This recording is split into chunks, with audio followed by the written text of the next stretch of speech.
20 years as the continent's deadliest assassin, all for one rule. Live for the clan, stay in the brother's shadow, want nothing for yourself. And right now, that same guy is carving through an army alone, every swing landing clean, spectators frozen in place.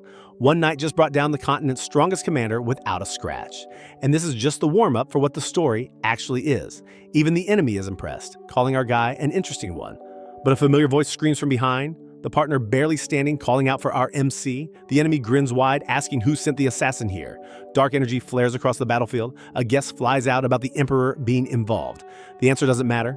The Black Fog rumors already confirmed everything. A massive slash tears the air apart.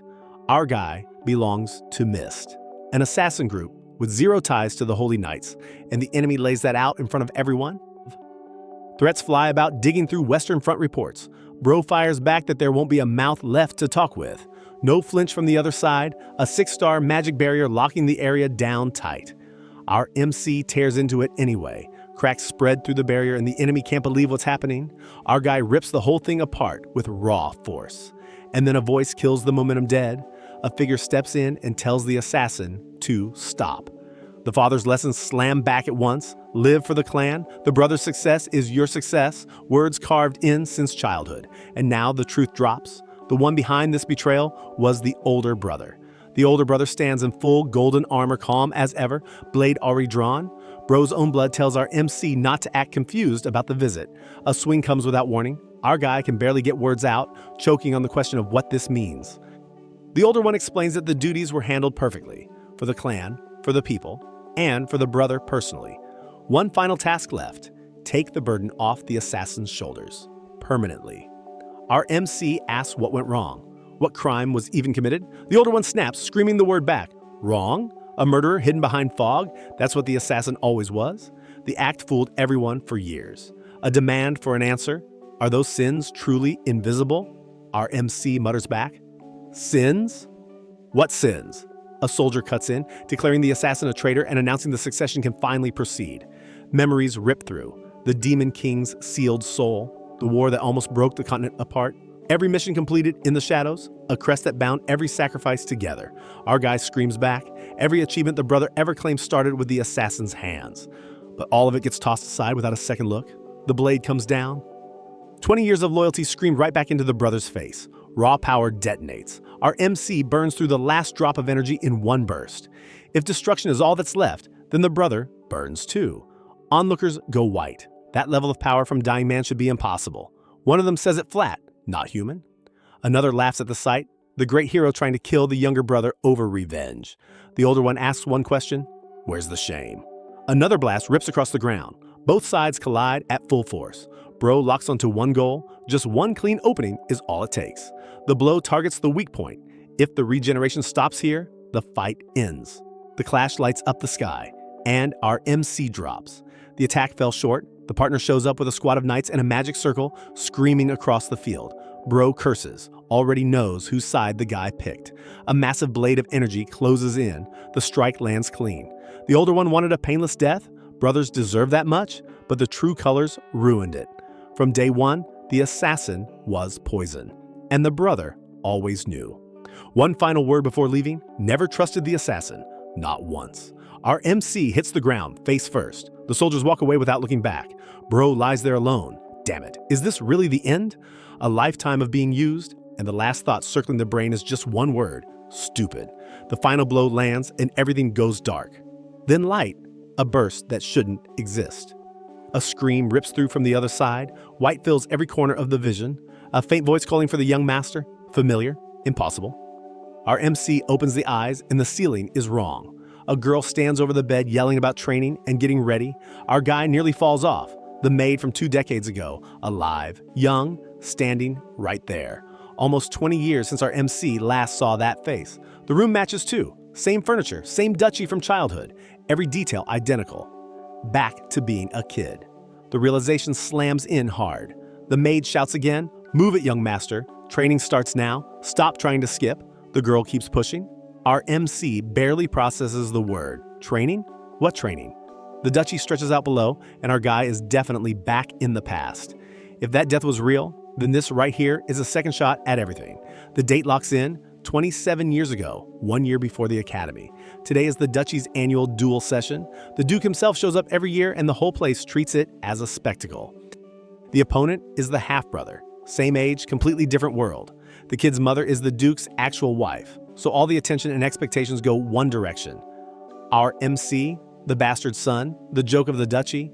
The father's only instruction back then was to not try anything. This duel was the exact moment the father stopped caring. The half-brother taunts, "Just surrender already." Bro doesn't hear a word of it. The only plan is winning. A strand of hair drifts down, mid-stare down. Even that feels like it's mocking our MC classic. The rapier weighs a ton in these tiny hands. The body matches a child's strength and nothing more. Stamina and reflex running at pure baseline. 0 assassin upgrades. But the thought settles in. This really is the past. The opponent keeps talking trash while our MC just stands there. And one question takes over. Can the future actually change? The answer is already locked in behind those eyes. The bell rings and the duel starts, and our MC sidesteps the first charge clean. The half-brother swings at empty air and screams about where to look. Another miss sends the frustration building higher. The crowd mutters, "Is the kid a snail?" Bro dances around every strike with 20 years of instinct packed into a child's body. Gasps start spreading through the audience. The gap in skill is embarrassing. The half-brother finally loses it, screaming about cowardice. And that's the opening. Our MC strikes back. The rapier connects clean across the chest. A scream echoes across the entire yard. The opponent crashes into the dirt. The crowd erupts as our MC stands over the beaten kid with the rapier ready. One move to the throat and the duel ends, but winning this fight was never the real goal. That's not enough. Our guy steps back from the downed opponent. The old skills aren't fully there, but the instincts are sharper than ever. Total control over a fight, the feeling from the real battlefields, still burns underneath. No kindness owed, no respect given, nothing left worth believing in. In this life, the path gets built alone, for no one else, ever. And this is just the start. Wait until the world sees what bro actually becomes.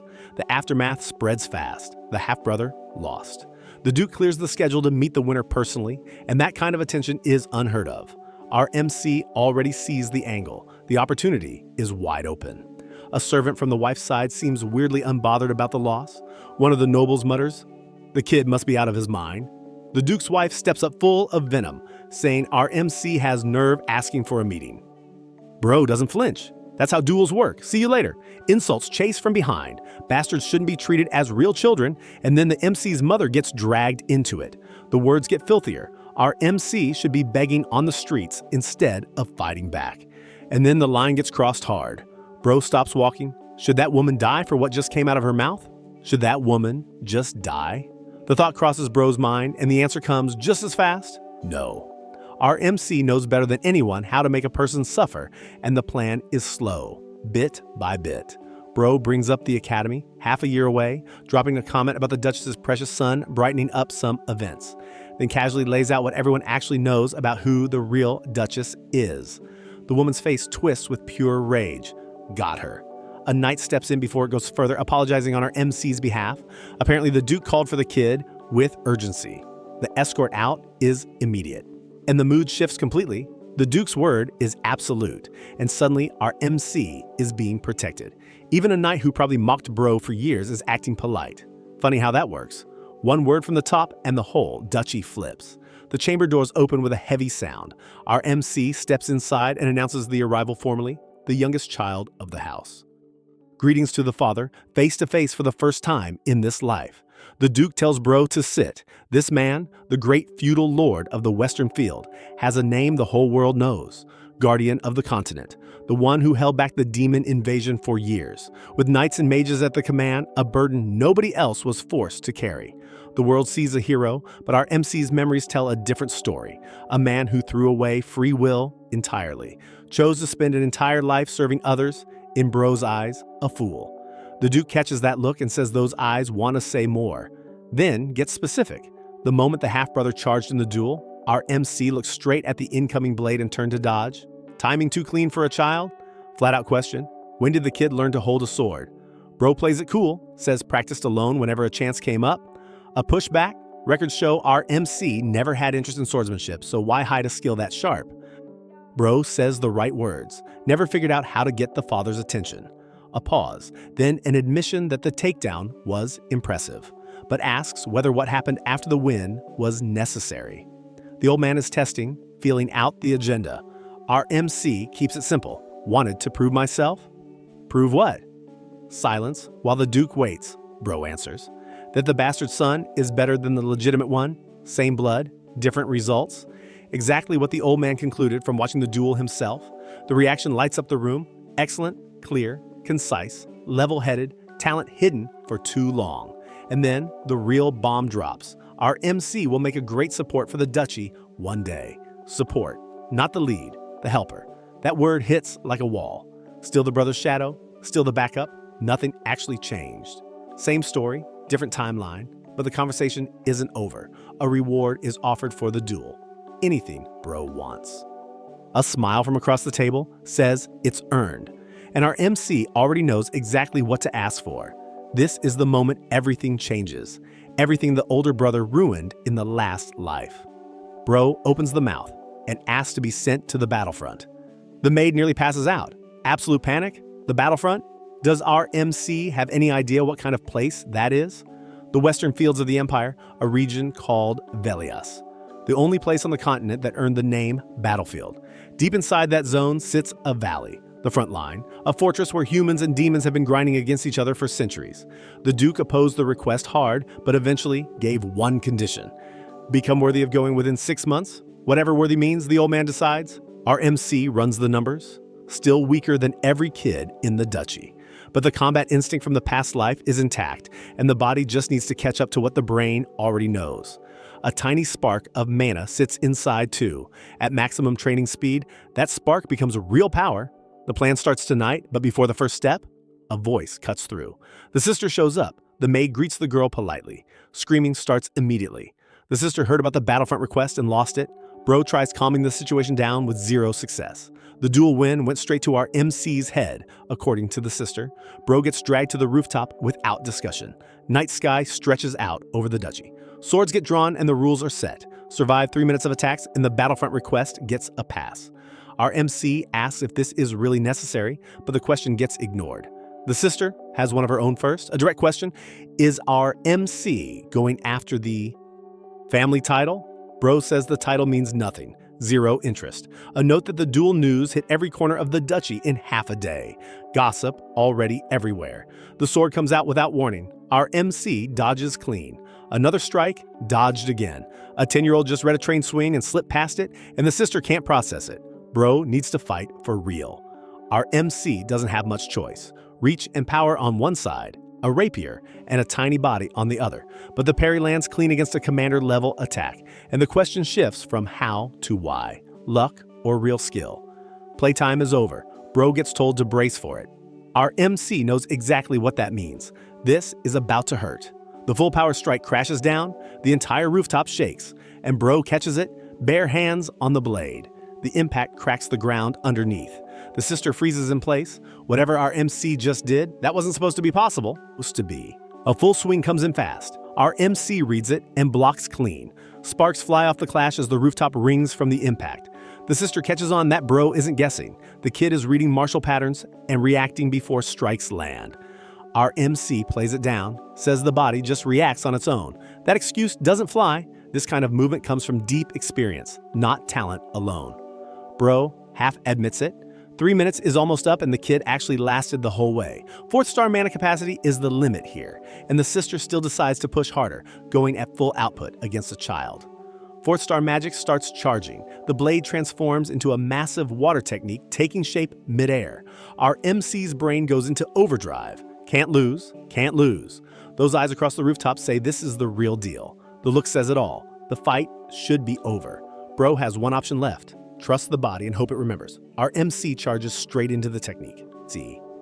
The water blade crashes down. Bro pushes through, begging for the power to come out. A scream, please. And the mana responds. A figure materializes in front of the strike. A scream to stop echoes across the roof. The impact blows out everywhere. Dust settles with both sides still standing. A knight rushes in asking what happened. Just a friendly duel with the younger brother, according to the cover story. Not fully convincing. An admission that the magic slipped out of control for a second, and our MC just stares in disbelief. Apologies fly. lost control, mid-spar, asks if bro wants to continue. Our MC shuts that down immediately. The obsession during that fight was real. And that right there is our MC's older sister, the elite of elites. Perfect scores in every subject at the Royal Academy, the place where every talent in the Empire gathers. Beauty so extreme that people use the name God's child. Trained in swordsmanship from a young age, mentored alongside the eldest brother by the guardian of the continent himself. But after joining the Knights of Light, killed. Our MC remembers it clearly, and this time the promise is to protect the sister, no matter what. Bro already knows from the past life. A famous knight whose story ended in war. A knight shows up the next morning, assigned by the Duke to guard our MC for a while. Apparently, the sister talked to the father before visiting and pulled strings behind the scenes. Bro wonders why protection is suddenly worth assigning. The thought lingers, but a different detail grabs the attention first. The sister fell asleep mid-conversation, still acting like a kid when the guard drops. Classic. Next day, the sister heads back to the academy. Our MC jumps into physical training immediately. 2 weeks of pushing the body hard. And 10 push-ups is the ceiling. 10. That's the limit this body offers. Baseline fitness, nothing more to work with. Bro was confident in the old body's strength, but this version needs serious work. A solution is required. The maid runs in with a package that just arrived from the sister. Inside is a rare blood extract, an ingredient that barely exists in small quantities. Our MC gets to work preparing the concoction. Extreme effects on the body when consumed right. Dramatic results for the right person. The catch is that most people can't stomach the taste, but bro already knows exactly what it tastes like from the past life. The only person who could handle it back then was our MC. The maid doesn't need to worry. The mix is ready, the taste hits, and the memory matches perfectly. The maid's jaw drops. Bro is enjoying it, absolutely loving it, just grinning. Complete disbelief from the maid. Our MC announces a walk and heads out toward the mountains. Time to chase a lead. The road stretches past the duchy walls. Bro hasn't been here in a long time, but the path feels familiar. A memory surfaces from the past life. During a mission years from now, traces of an ancient formation turned up in these mountains. The reason for coming here alone. An old text mentioned a temple hidden deep past the tree line. Nobody ever confirmed the path to it. But our MC knows exactly where to look. The advantage of living twice is having information nobody else has yet. Dark energy erupts from the ground as red fog rolls across the mountain. What our MC is about to walk into, nobody in this timeline can even picture. Bro steps into the fog. Whatever waits inside that temple starts right now. The temple hits different from what Bro remembers. This place served the god of light until the demon war erased every trace 300 years ago. Everything above ground is gone, but our MC knows what survived underneath. Nobody could picture what's buried inside a holy ruin. Bro can see it already. The real owner left more than prayers behind. 800 years back, a massive war erupted on the Western Front. Humanity drove the Demon King's forces out through sheer sacrifice. The demons had raw power, but ancient relics called the gods' weaponry tipped the scales. One relic mattered most, a blessed sword that became the symbol of victory. That exact blade kills our MC in the future. The older brother gets the sword and cuts down the person who built every victory from the ground up. A thought crosses Bro's mind about the weapon's connection to the regression. Expectations build, and nothing happens. Dead silence. Mood killed, plan shifts to grabbing what's needed and leaving. The real target was never the holy relic. A boundary between light and darkness runs through this temple, and Bro just found it. At first glance, the shape on the floor looks like the sword's shadow. Impossible, nothing is casting it. Where light exists, darkness follows. Red energy rips open from the ground, carving a pathway down. Our MC drops in without a second thought. The corridor leads to a hidden chamber sealed away by the god of light. Bro greets the blade resting in the center, says the weapon looks good after all this time. The hand wraps around the hilt. Dark energy detonates on contact. The personal demonic sword from the past life just woke up. Power floods outward as the weapon answers its old master. Our MC steadies the blade and says good morning, like catching up over breakfast. The sword spirit stirs, asking if Bro finally woke up. Excitement erupts. The familiar feeling is back, and the urge to cut runs wild. A second voice inside the weapon screams in panic about being taken over. Bro shuts it down. This sword belongs to our MC. Full stop. Waking a sleeping demonic weapon always comes with consequences. The spirit's true face surfaces with a wide grin, warning that regret came too late. The demon lunges screaming about claiming the body. A choke. The attack stops cold before landing. Confusion twists across the spirit's face. This kid fought back instantly, and the real question is what bro actually is. Our MC grabs the energy barehanded. This sword is mine, period. Dark mana explodes as bro forces the spirit backward. One command rips through, get lost. The spirit slams into the ground under raw pressure. A weak voice rises. Who are you? The follow-up hits quick. Are you the successor? Dark mana pours off our MC in waves that don't match a child's body, and bro confirms the tie to the assassin order. The command drops with full authority. Bow down. A scream fires back. A kid can't be the master. Total rejection. Resistance flares one final time. Our MC makes it plain. No weapon takes this body without permission. 0 options remain. Bro eases up on the next strike, just enough to settle the argument. Energy crashes through the chamber. The demonic control technique locks the spirit's will in place. One warning, accept now. This offer comes once. Every ounce of resistance shatters at once. A second pulse seals the bond tighter. The third wave locks it permanently. Bro asks if the point landed. The spirit caves, grudging acceptance, and the word master finally comes out. Full submission. With the blade secured, our MC says the business ran long enough. Time to move. A voice deeper in the chamber admits a human hasn't visited in ages. Nervousness pours off the spirit as bro approaches the far end. A trembling question. What's the master's name? Our MC gives it straight, and the spirit's reaction says the name carries weight a child shouldn't have. Disbelief.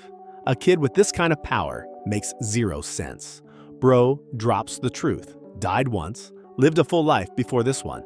The spirit can't process it, bouncing between shock and confusion. Acceptance lands fast. Fine, cool, moving on, plus a note that another relic here won't find its owner for 20 more years. The line about knowing the future hangs in the air. Our MC walks past the spirit and pulls a golden relic off the wall. Panic. What exactly is the plan with that? Bro grins with both weapons in hand, red eyes glowing. The future just got a whole lot more interesting. More. The carriage rattles down the road as the sun drops low. The duchy walls come into view after a long ride. Our MC can't believe how fast the time went. 6 months gone in a blink. A formal greeting to the Duke, and the old man skips straight to the final question. Is bro still set on the battlefield? Because if yes, nothing will stand in the way. The answer comes clean. The heart already left for the front lines. The Duke gives an order to open it. A knight complies immediately. A magic scroll unfurls and our MC spots a summoning circle forming inside. Energy rips out of the scroll. Fire tears across the area as the summoning activates. The shape rising from the flames is massive. A hellhound, demon-class beast materialized right on the duchy grounds. The knights tense up as the rank registers.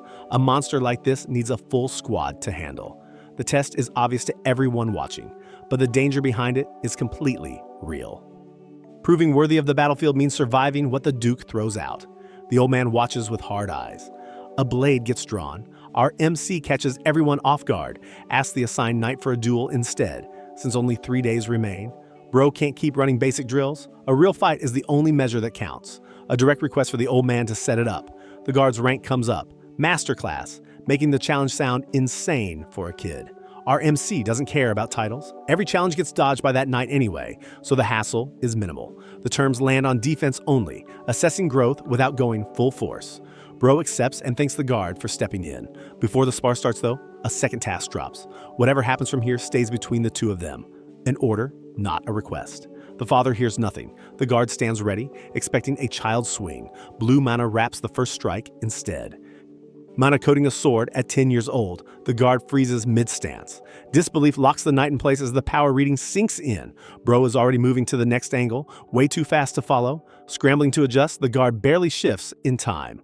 Another strike lands before the gap even closes. Blue energy trails every swing as our MC keeps pressing. A second slash catches the guard leaning wrong. The impact drives the knight backward across the training ground. Bro holds position with the blade steady, not even breathing hard. One final burst forces the guard into a full defensive commit. The mana held the entire spar. The knight admits barely keeping up. Our MC wraps it up with a quick thanks for the help. The guard stammers out praise, still shaking. Can't believe the Duke's kid grew this far in just 6 months. A thought crosses the knight's mind. If the old skills are gone, the young master now can handle anything that comes next. Fire erupts as the real test begins. The hellhound charges with a roar. Fangs snap at empty air as Bro dodges clean. Our MC swings back, but the blade can't cut through the hide. Mana alone falls short. Raw strength isn't enough against a demon-class beast at this size. One path left. Everything channels into a single killing blow. The demonic sword technique fires in one red burst. The slash tears through the beast's body. The hellhound crashes into the dirt. Dust clears across the field. Bro stares at the blood pooling on the ground. Feels like a waste. That much blood could fill bottles, and the sword spirit starving inside the blade makes it worse. A quiet thought about continuing the hunt later gets interrupted. The Duke's voice cuts through. Impressive. The old man confirms the next meeting happens at the battlefield itself. Our MC thanks the father and walks away. The sword spirit pipes up the second bro is alone. Master. A demon-filled place caught the spirit's attention on the way here. The demand lands fast. Blood is needed to grow stronger. A plea to at least get one beast next time. The spirit's energy inside the blade is starving, begging to feed just once. Our MC grins. Look forward to it. The spirit loses it. Then wake up the sword before the fight starts, not after everything is already dead. The front line is already in chaos. An ogre crashes through the northern perimeter, and the knights scramble to respond.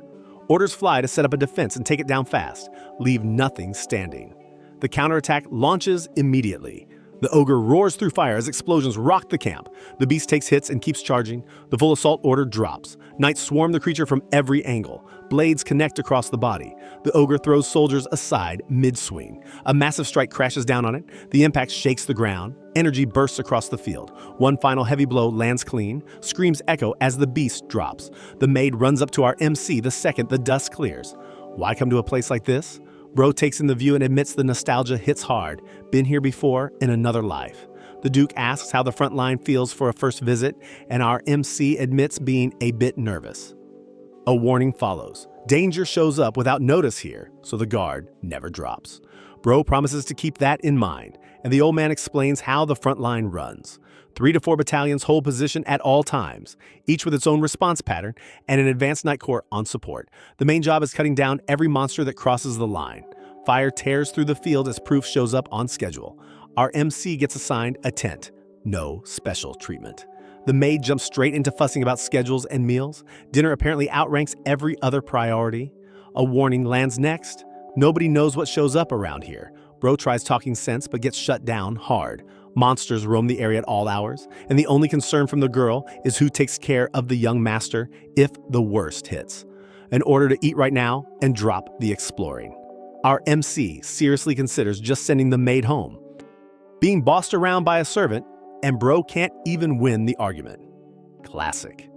Night settles over the camp after a long day. Assigned personnel fill the tent for the briefing. The maid catches our MC heading for the exit, asks if bro is really going out alone this late.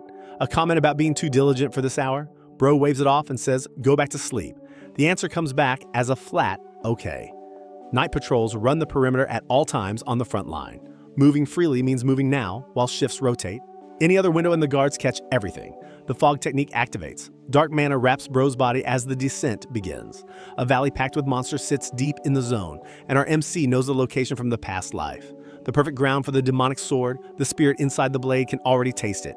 Excitement erupts from the weapon, blood everywhere, the spirit can barely hold together. A demand to cut loose right now. Our MC gives the green light. Time to work. The spirit screams with pure joy. Dark energy floods the valley on contact. The fog sword technique unleashes a full storm across the ravine. Red slashes tear through everything in range. Monsters drop one after another. The valley goes quiet. The spirit can barely contain the satisfaction. This is the real deal. Exactly what the blade needed. Bro sets the plan. Keep training like this. Plenty of targets left. Monsters fill every corner of the zone, and the supply won't run dry. Excitement inside the blade spikes even higher. From a distance, an observer watches the activity near the frontline perimeter. A suggestion to turn back gets refused. A girl reminds the escort not to treat the eldest princess of the empire like a child. The argument about safety keeps circling with no end. The escort backs down. Understood, princess. A question surfaces. Why does the Duke's youngest skip the academy to fight on the front instead? The kid should be around the same age as the princess. Word is, the Duke barely pays attention to the youngest. So why does the princess care? A quick denial and a turn toward camp. A pause before the princess stops walking. Silence. Then, one question. What's the kid's name? The escort fumbles for a second before answering. The princess repeats it quietly, testing how it sounds. The name sits between them, and the look on the princess's face says this won't be the last time it comes up. The dust settles after another frontline skirmish. A quick check confirms nobody took serious damage. The squad wraps up and the order to head back drops immediately. Our MC watches the group move out, quiet. A shift in tone as the scene moves forward. The Duke asks how life on the front line is treating the kid. Bro says every day brings a new lesson, and the old man wasn't expecting that answer. The visit was supposed to be a check-in, but the kid's growth caught the father off guard. Pride breaks through the Duke's usual composure, genuinely impressed. Our MC freezes for a second. That reaction was real. Then the old man adds one more thing. A conversation needs to happen. An order to come by the tent first thing in the morning, and Bro agrees without asking what it's about. Night falls and our MC heads deep into the monster valley with blade drawn. Dark mana rolls off every strike as the hunt begins. A deathworm surfaces, the kind of beast that takes a full squad of knights to handle. Normal tactics won't cut it against this level of monster. The sword spirit pushes for full commitment, no more holding back. Bro considers the angle. As long as the beast isn't aiming at the camp, the fight stays private. The decision locks in. The spirit drank the blood of countless beasts over the past weeks, but the growth still isn't enough to satisfy the hunger. The death worm charges with its jaw wide, and our MC accepts the only option left, a call to the sword spirit. Full manifestation, right now, let's go wild. The ninth form activates and demonic energy swallows the valley. The blade transforms as our MC locks onto the beast's weak point. That thick skin rips tonight. The promise to tear it apart seals the attack. The slash connects with full force across the deathworm's body. The fog sword technique scatters 8 cutting arcs through the air. Every petal-shaped strike finds its mark. The beast takes hit after hit without room to recover. The final impact drops the deathworm for good. The knights arrive at the scene the next day, and the traces tell a story nobody expected. The mana residue reads dark and cursed. The fourth core can't ignore it, and the word demon gets thrown around. Orders fly to inspect the area and burn the corpse immediately. One knight notices the slash pattern looks familiar, but can't place it. A call to the commander, this needs higher eyes. The remains get identified on the spot. Confusion spreads, a deathworm carcass, and nobody can explain who killed it alone. Suspicion lands on a specific organization. Our MC explains the technique. Demonic sword manifestation lets the spirit take over the body temporarily to unlock full power. The trade-off is control. If the manifestation runs too long, the spirit wins. One monster fell in minutes though, and the stored blood kept the process stable. Mana capacity doubled compared to a month ago. The training is working. Bro wraps the explanation with a nod. Got it. A ground rule drops for the spirit. Listen carefully. The weapon does not act on its own will, period. The spirit fires back about obsessing over the same valley every night. A point about danger gets brushed off. Plenty of prey out there. The spirit grins. Then a direct question hits. Bro is a regressor, right? Our MC deflects, acting too lazy to care about the label. The spirit pushes. The real goal is to grow stronger. So what's the plan? A guess comes next. The master died at the hands of a powerful enemy in the past life. Either a duel gone wrong or a betrayal. The spirit narrows it down. Our MC doesn't deny it, and the spirit reads the confirmation. Giving up too easily compared to past masters, the spirit says, is the goal just survival? Bro downplays it. Revenge, maybe. Nothing grand. The spirit's mood shifts dark. If the true intentions stay hidden, the blade swallows its owner whole. Our MC shuts that down fast. Know your place. The tension breaks as the scene shifts. Morning hits and the camp buzzes with unusual energy. The maid greets Bro, asks if anything happened. Apparently, a high-level monster corpse turned up near the valley entrance. A deathworm, first sighting in a long time. Our MC plays calm and asks if any other intel came through. The maid pauses, confused by the question. Bro presses. Any new reports at all?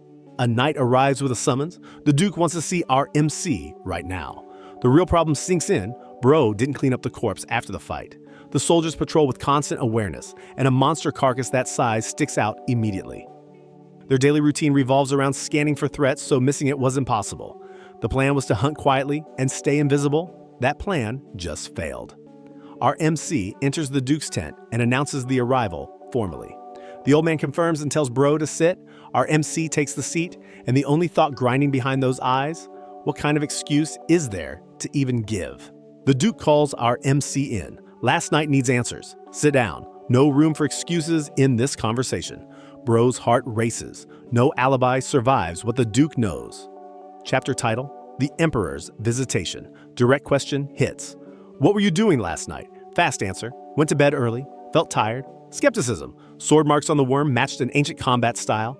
Century-old techniques don't just appear on random corpses. 10-year-old soloing a death worm sits way past impossible. Blame lands on a secret group called Mist. Black fog at every kill. Mist dates back to the ancient era with zero traceable origin. Countless kills under purification across the centuries. Black fog was the signature mark, until Mist vanished overnight. Last night's worm was coated in that same fog, God of Destruction's trail. Demonic blade, not the death god's weapon, is the prime suspect. Our MC stays quiet, but impressed. Every detail nailed in under a day. Strict orders drop. All outside activity under watch from here on. Bro accepts without resistance. Pushing back raises more flags. Classification locks this talk between them, nobody else. Topic shifts. The Emperor arrives today, sooner than expected. A favor tied to the visit catches our guy off guard. Favors from the Duke never land simple. Trumpets blast across camp. The Emperor has arrived in person. The Duke kneels with the full formal greeting by title. Every soldier follows into formation on the spot. Formality gets waved off. Old friends skip the ceremony. Attention snaps to the youngest. The ruler notices our MC. Bro greets the Emperor formally as the Duke's youngest child. Introduction lands clean. Name, rank, family line delivered. Picking frontlines over comfort earns real respect from the ruler. Duke's kids stand apart from every noble family out there. Our hero plays the dutiful son, honored by the father's trust. Approval lands. The Emperor offers an introduction in return. Fifth princess of the Empire steps forward, composed, formal. Recognition hits, the tragic princess from the past life. Escort duty all day. That's the real favor behind this meeting. Freezing up, escorting royalty was never part of any plan. Reassurance, same age, just keep the girl company a while. Past memories surface, the princess carried weight nobody noticed. The Duke swears it won't drag, just wants them bonding. Bro reads the angle. Political friendship across both houses. Tying heir to princess opens doors gold can't buy, but the Duke picked the worst person for this assignment. Friendship with the princess is off limits. No exceptions. Regression makes the real reason impossible to share. Forced smiles take over as both walk in awkward silence. The princess breaks it first. What makes that river so red? Dying beasts drag themselves in, desperate for mana. Corpses rot in the current. Mana stains it red forever. Every floating shape is a carcass that hits fast. Our MC adds beast drink and bathe in it. Pure disgust. Follow-up. What sits at the end of the Blood River? Demon Realm. Where demons live, nobody who crossed came back. Bro drops intel about a past squad breaching demon territory. Shock registers. That slip got caught before any fix. A flash of light cuts across the sky and kills the conversation. Western signal. Yellow means massive beast wave incoming. Countless demonic beasts closing in on camp right now. Orders fly. Protect the Emperor. Knights to the western post. The ruler refuses escort and steps toward the fight. No visit. The Emperor came for a fight and got one. Charge leads the way as the raid order spreads. Every unit falls in. Beasts take priority over everything else. Call to join hits. The Duke pulls Bro into the raid. Demonic energy fires up. Dark power past holy barriers. Power surges as the full transformation locks in. The princess screams. Same age means same right to fight. That gets shut down cold. No playground. People die out here. A declaration from the night. Warrior creed binds every blade. Bro and the sword spirit move out. Go time. Escort objects. Addressing royalty that way breaks every protocol. Response burns back. Lives outrank titles on any battlefield. Every second arguing wastes a life that can't be saved. Rallying cry rings out for all those lives on the line. Straight path to the Western Front. No looking back at all. Chaos fills the field, destruction end to end. Beast numbers dwarf the soldiers from every angle. Full demonic power erupts as our MC drives into the line. Monsters crash the perimeter in a wall of teeth and claws. First wave slams defenders with crushing, relentless force. Commanders scream, do not fall back. Hold position now. Formation tightens. Protect the ruler and wipe every beast. Steel drawn. The Emperor charges with one final command. Unified roar. The army meets the horde head on. War breaks across the Western Front. No mercy either side. The Emperor of the Great Empire always split opinions in half. A face and presence that earned the title of the Empire's most prominent figure. The former empress gave birth to the first and second princesses, while the current consort produced the third and fourth princes. But the fifth was different. A bastard daughter born to a peasant mistress, and the court treated the girl like a showpiece with tainted blood. Despite all of it, the princess fulfilled every duty asked of the royal family, and nobody cared. Eventually, the people who resented the girl used the princess for treason, kicked out of the royal family and the empire entirely. Rumors said the princess died alone from disease in a village, and the name that stuck was the Tragic Princess. The sword spirit says the girl should have stayed quiet and lived small, but our MC fires back. That's royal politics, and it's never that simple. The battle below still rages as the conversation plays out. The Emperor steps onto the field personally, and the energy shifts instantly. Holy lightning drops from the sky, the Emperor's own technique. The bolts tear through the demon wave, the explosion wipes the field clean. The order to advance hits every unit as the remaining beasts scatter. Talk shifts to the organization behind the attack, traces everywhere. Our MC watches the aftermath and takes notes. After the battle, the Emperor and the Duke share drinks in the command tent. A comment about being the only one drinking. The Duke doesn't touch alcohol. The Emperor gets serious. Recent noble assassinations across the empire are spiking, and a reorganization is underway. The assassin group's black fog shows up at every scene, causing anxiety through the upper ranks. The Duke confirms the pattern. Every target was a corrupt official. The kills weren't random. The Emperor asks if the Duke has a theory. Our MC's father found fresh traces on the front line yesterday. The fog is spreading. More investigation is needed, but the connection is obvious. The Emperor appreciates the Duke protecting the royal children, but can't stay passive as the situation worsens. A different problem surfaces. Some noble is publicly blaming the fifth princess for the incidents. The accusation hits a nerve. Rage flashes across the Emperor's face. A group is actively working to use the princess as a scapegoat. A personal request follows. If the worst happens, please take care of that child. The Duke kneels and swears to carry the order to completion. The Emperor's relief shows a quiet thank you. The scene shifts. Our MC wraps up the escort duty early. The princess stands nearby, and the maid catches it. A complaint about cutting the assignment short? Bro, never actually did anything with the girl anyway. Our MC snaps back. It wasn't a date. Bro heads out for the night and mumbles about training plans on the way. The maid calls out, "Going training again? It's getting exhausting keeping up." Dark energy wraps our MC as the path opens toward the valley. A sound stops Bro mid-step, a presence that shouldn't be here. A figure appears. Who are you, and where were you going? The princess steps out of the shadows and asks if Bro has time to talk. The maid nearly loses it. "Your Highness?" A question. "How long has our MC been at the front line?" "About a month." The princess asks why the visit. A request for the maid to step away for a moment. The maid resists, outside only, and not for long. A cheerful push. Have a good time together, and the maid backs off. Our MC stares. A good time with a 10-year-old? What is this? The princess apologizes for the earlier behavior, didn't act properly. The admission feels genuine, and Bro says not to worry about it. A formal apology follows for being rude. Our MC processes the attempt. The girl is trying to fix the impression. Bro cuts it short, sorry, but helping the princess is not an option. Shock hits the girl's face. If the goal is making friends, please leave. The princess barely holds it together. I just wanted to be on good terms. The mask cracks. Do you also think the princess is just a shell? The girl collects herself. Understood. No benefit in being friends with someone like that. An apology for wasting Bro's time. A comment lands. Thought our MC would be different from the older brother, but Bro is completely different from the big brother, and that name stops our MC cold.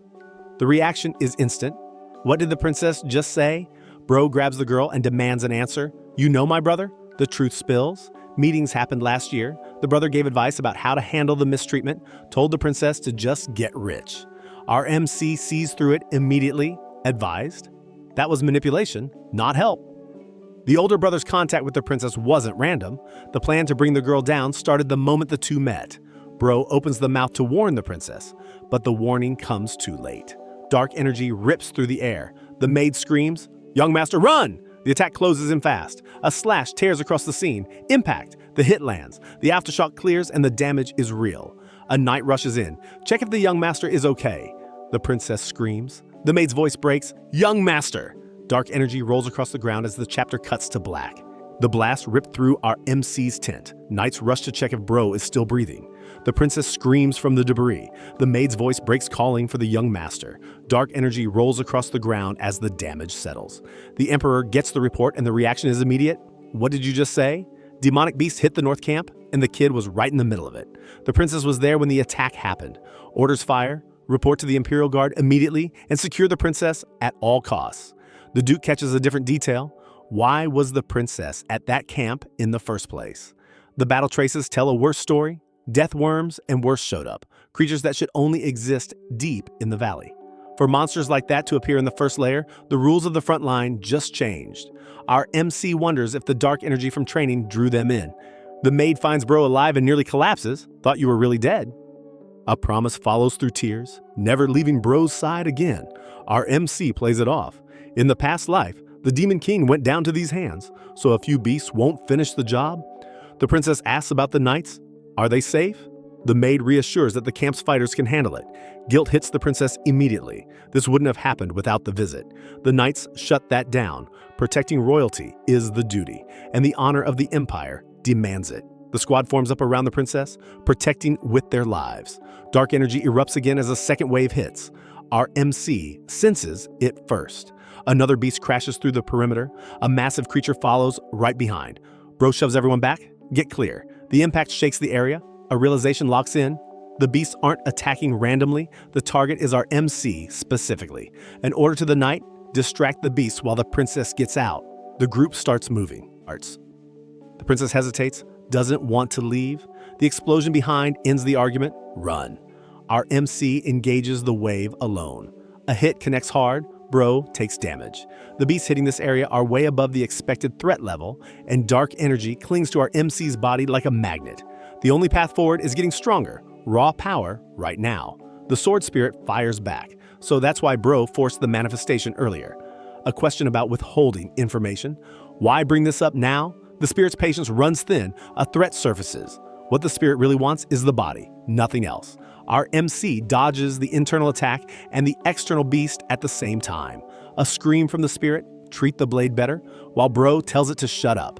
The answer comes cold, don't care. A count of the remaining monsters. The next beast charges, the kill lands clean, another slash, another drop. With nobody watching, Bro shifts the goal.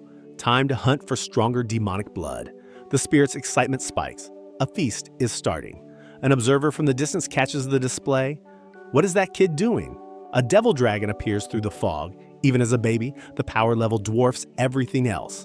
The roar shakes the valley. The spirit confirms it's young, but dangerous. Doesn't matter how the dragon got here. What matters is catching it. And the spirit demands Bro take the thing down now. The command locks in, catch it, and eat it. Our MC charges the dragon head on. The main battle wraps up. The Duke confirms the last beast is down. The Emperor asks about the princess, and the Duke heads for the tent. The old man brushes off concern for Bro. What matters is the princess. The Emperor mutters about the cold attitude, but a report arrives. The princess has been found. Relief. The scene shifts. The princess runs to the Duke screaming, "Save him!" Confusion. Save who? The princess calls Bro's name, nearly breaking apart. The Duke asks for a clear report. What happened? The maid steps in, shaking. An explanation follows. Bro acted as bait to draw the beasts away. The maid confirms never seeing the young master that afraid before. Our MC bought time for the group to escape. The maid remembers the location and begs to go back. The princess demands action. Hurry, tell us where. The Duke's answer drops like a wall. We are not doing that. The Emperor asks if the old man is furious. No, priorities come first. If the camps fall, demonic beasts invade the empire. Reconstruction starts immediately. Preventing more deaths is the only path. The princess pushes. The kid already did his duty by helping the evacuation. The Duke says it plain. That is what it means to be a member of this family. The princess can't process it. The guilt crashes in because of the princess again. A roar shakes the horizon. The sound reaches the camp. A dragon. The word alone freezes everyone. The princess looks up. Dark energy parts the fog ahead. Our MC walks out of it, standing alive and carrying the weight of what just happened on both shoulders. Dragons, creatures closest to the creators, rarest beings alive, noble beyond measure and off limits to anything on two legs. Inferior beings don't approach them without a death wish. Our MC calls it an honor to meet one and asks for a taste. Bro charges straight at the beast with the blade drawn mid-flight. A scream tears across camp. The kid is on top of the dragon. Officers lose it, demanding answers about the kid riding that beast. The plan was to drink blood, not get dragged along for a ride. Devil Dragon, the worst possible type to pick a fight with. Sword Spirit screams to catch it and eat the whole thing.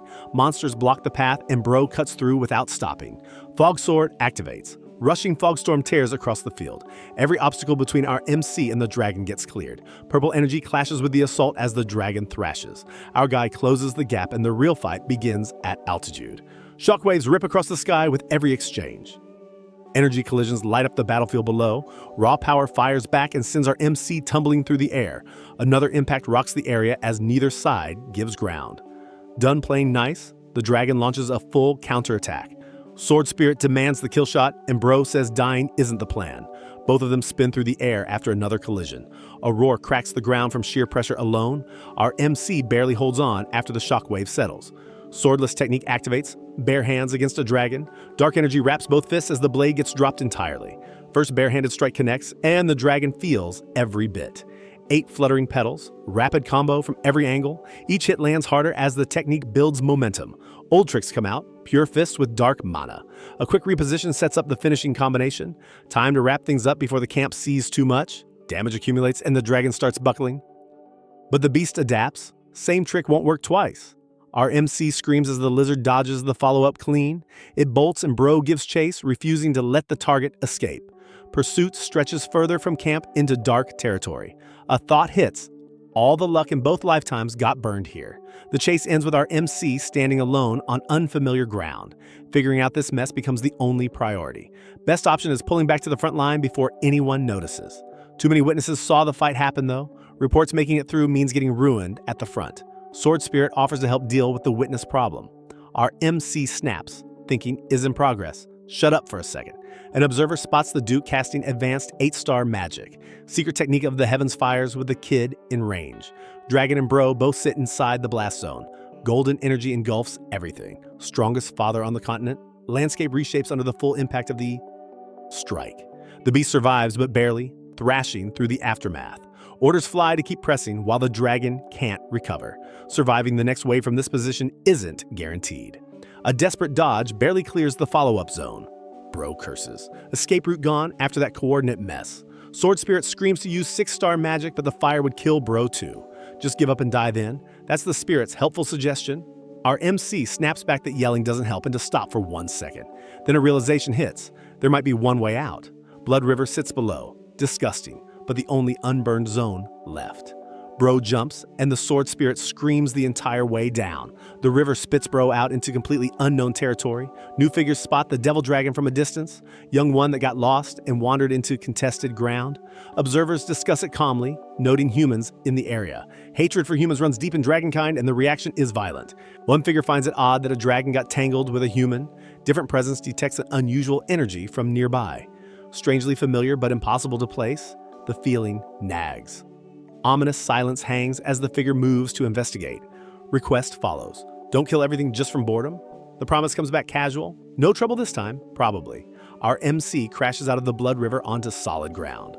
Landing looks painful, and the aftermath looks worse. Dark void opens as the demon realm reveals itself. Bro hits the dirt face first and barely moves afterward. Only words that come out are a curse about this entire life. Demonic mana saturates everything in the surrounding area.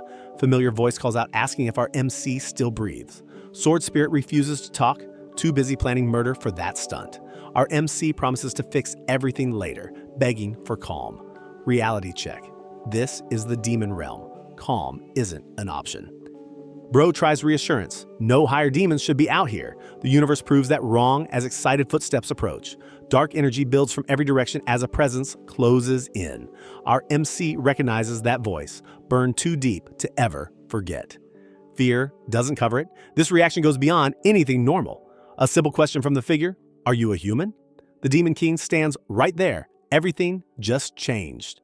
Everyone who stood before this being said the same thing, staring at evil itself, that's what it felt like. And that presence is right here, right now. Demons surround the area with suffocating energy. Our MC curses. Worst possible timing for this. Panic is real and the exits don't exist. A question from the figure, are you human? Demon King's eyes lock on with zero patience. Test swing flies in without any warning at all. Our MC buckles from the raw impact alone. Sword spirit flares to life inside the blade. Energy pours out as the weapon reacts to that power. Laughter erupts. Real potential sits in that sword. One punch confirmed the read, and Bro's value just went up. Running is the only option, but escape odds sit at 0. Sword spirit agrees. Getting away is pure fantasy. Could Bro even last long enough to try, though? Demon King cuts the panic. Relax. Killing kids isn't the plan. Nothing bad will happen, so calming down is recommended. Even a demon emperor draws the line at eating children. Our MC can't process the gap between reputation and reality. Question comes again. Are you actually human? Yes. Blood River Current dragged Bro into demon territory. Frontline war led to this accidental trip across the border. Aura reads strange and the Demon King pushes for identity.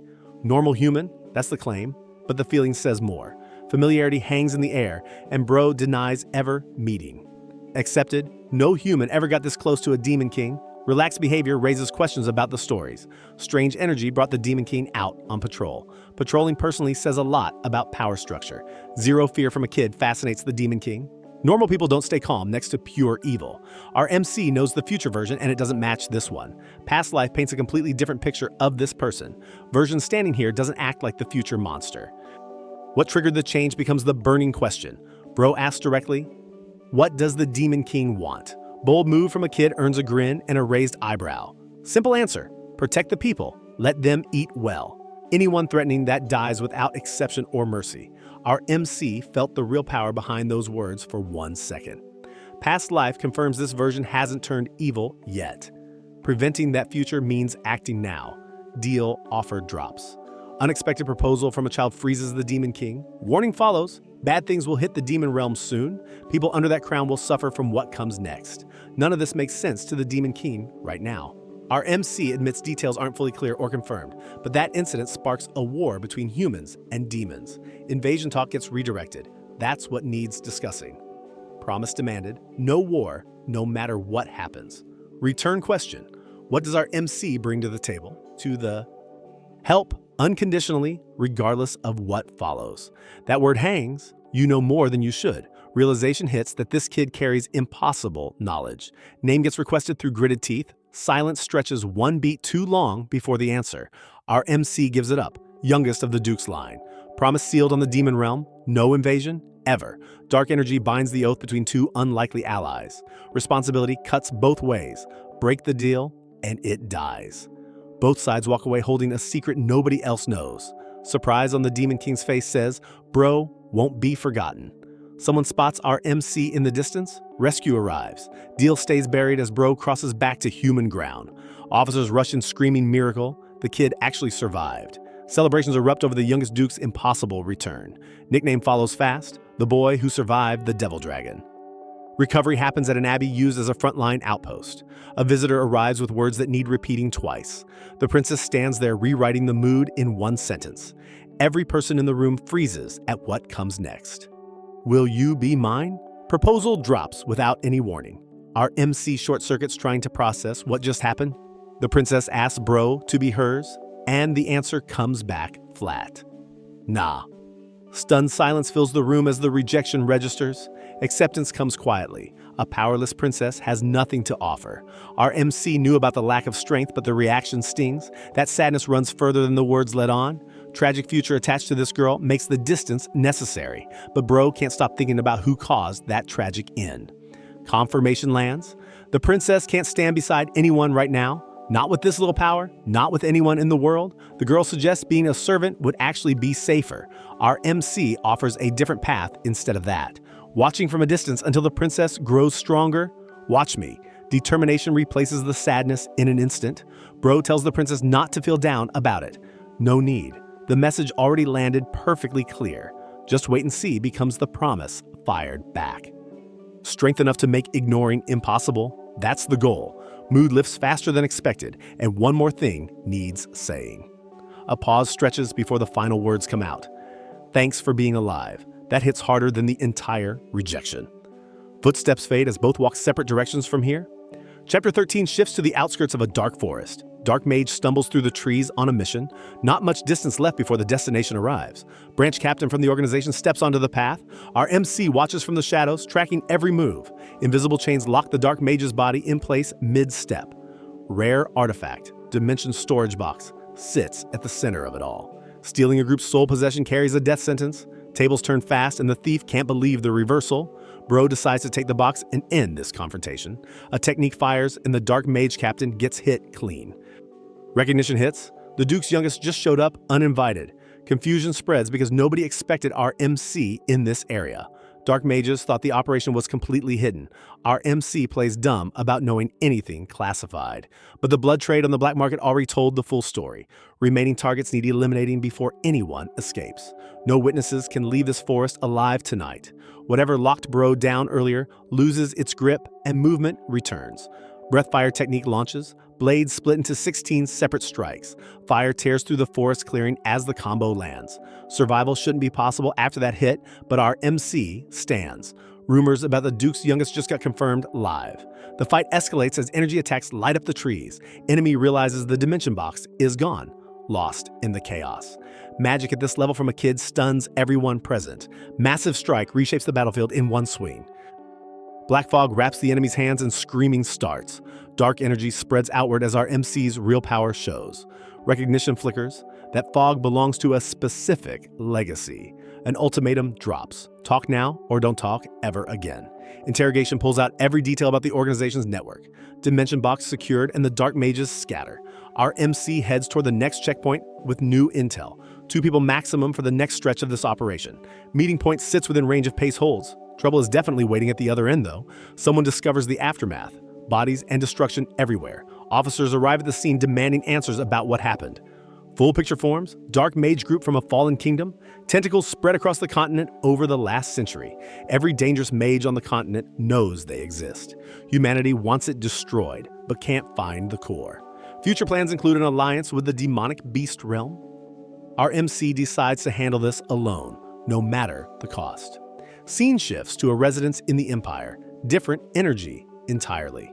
Bro's name gets mentioned in a conversation that sounds unfriendly. Questions fly about the front line and whether our MC made it back. The half-brother gets brought up and the mood shifts cold. Nerves are wearing thin. A visit to the youngest is coming soon. The maid can barely hold it in, finally done with the front lines. Our guy, totally different energy. The academy means one thing: politics, envy, backstabbing, the whole noble circus in one place. Questions keep coming about the social scene. What is it really like? Bro already knows how every friendship here ends, badly. Massive gates and stone towers, the academy grounds. Our MC steps through, scanning the courtyard. Chapter title drops. The word reunion sits heavy on the page. A kid spots him from across the yard and freezes. That half-brother sprints over, yelling for big brother. Every head in the courtyard turns. Latched on tight, the kid won't let go, yelling about missing Bro. Our MC stands stiff, clearly not sharing the excitement. A staff member comments that Bro resembles a certain relative. Bro brushes it off cold, not even close. Inside the building, another staff member does a double take. Sudden shift in attitude, everyone bowing, treating him like royalty. Our guy clocks the change. These people never spared him a glance before. All this fake respect only means a high-ranking relative is close. Bro shoves the door open and steps inside. Dark energy floods the room the second the door shuts. Our MC clocks the aura instantly. Every nerve fires. This presence is burned into memory from the past life. Dread and fury crash into each other. One word sums it all up. The older brother is right there. A casual greeting from the eldest, like nothing ever happened. Calls our guy by name, totally unbothered. Our MC forces a breath. Stay composed, don't snap. A confused tilt of the head. Why is Bro acting like this? A memory flashes. Last time in the same room ended in blood. Rage floods every vein. Strike now. Bro is one breath from lunging, ready to end it all right here. A blade cuts the air. The maid steps between them, steel drawn. A sharp whisper lands. Hold it together or die here. The logic connects just barely in time. Attacking now is suicide. Our MC swallows all that rage and bows to the eldest. A warm smile follows. Does Bro even remember his own eldest? Our guy plays it cool. Forget your own blood? Never. That answer earns a real grin from the eldest. Careful eyes study our MC up close. Good. The front lines didn't soften him. Word already reached the family about the swordsmanship upgrade. Next year comes up, fighting beside the eldest on the battlefield. Our guy's expression goes pitch black behind that polite mask. One calm reply hides all the venom, looking forward to it. Silence hangs before the brother nods, glad to hear it. The visit was just a check-in. The eldest heads out for family business. Once that door shuts, every muscle in bro's face drops. Right away, the maid is on him. Did the brother do any damage? Nobody warned her about the visit. Cue a full rant. Bro throws on a smile for the remaining staff. Pure act. The eldest catches that warmth on the way out, notes it. Once everything settles, the maid lets out a massive sigh. Scolding follows immediately. A warning would have been nice. Our MC cuts the maid off flat. Leave. Now. The maid freezes mid-sentence. Bro's voice drops to ice. Don't make me repeat it. Pure terror crosses the maid's face. That tone is brand new. Footsteps scramble down the hall, gone in seconds. Alone now, our guy turns inward. Why stop me back there? The dark entity inside gets the full question. The brother was a target too. A grin echoes back. This was a perfect chance to seize the body entirely, but it chose restraint. The reason? It wants more rage first. More fury means a tastier meal when the moment arrives. Our MC accepts without flinching. Fine, have it your way. Satisfaction oozes from the darkness. Now that's the version it likes. Scene cuts to a different room, the eldest reviewing a report. A servant confirms the target, deep in northern elf territory. Outsider land, far from the family's reach. The brother files it away. He'll visit personally once he returns. Elsewhere, a familiar face notices Bro seems brighter than usual. The observation catches Bro off guard. Was meeting the eldest that fun? Our guy lets out a hollow laugh. Fun is one word for it. Then the real answer lands. The mood right now is pure venom. The servant retreats. Those eyes tell the full story. That stare belongs to a man staring at a lifelong enemy. Back with the eldest, our MC gets under his skin. A servant offers to handle surveillance. Consider it done. Sunset fills the window as both sides settle into position. One final thought from the eldest hangs in the air. What is that kid hiding? The academy grounds stretch out behind them. Farewell time? The maid is not handling this well. Full guilt trip mode. Bro explains the limit. Only a handful can follow to the academy. A lecture follows. At least say proper goodbyes first. One last exchange. Be good. Both sides say it at the same time. Our MC turns to leave and the maid loses it. Wait, that's really it? Bro calls back without turning. Don't feel down. The maid shouts after him. Take care of yourself out there. That concern hits different. A memory surfaces.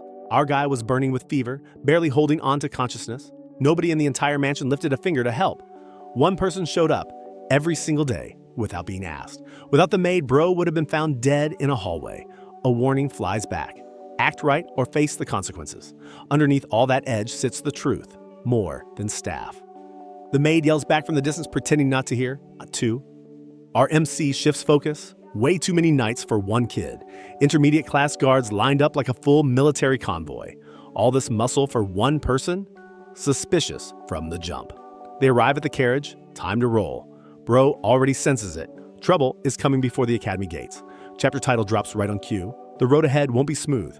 An explosion rips across the path. Combat erupts out of nowhere. One of the escorts suggests setting up camp for the night, claims the central garrison is nearby. They'll arrive by morning. Our MC agrees on the service, plays along with the setup. Internally, though, every word out of that knight's mouth is a lie. No garrison exists anywhere near this spot. Bro checked. A duke's son camping in the wild? The setup reeks. The escort reports the camp is ready. Young master, come out. Our guy steps out already knowing exactly what this is. Calm words cut through the night air. Who ordered this? Figures emerge from the trees. Hired blades. Full squad. The lead assassin notices Bro is smiling and freezes. Our MC asks one simple question before it all starts. The assassin shrugs. No clue who hired them? Don't care either.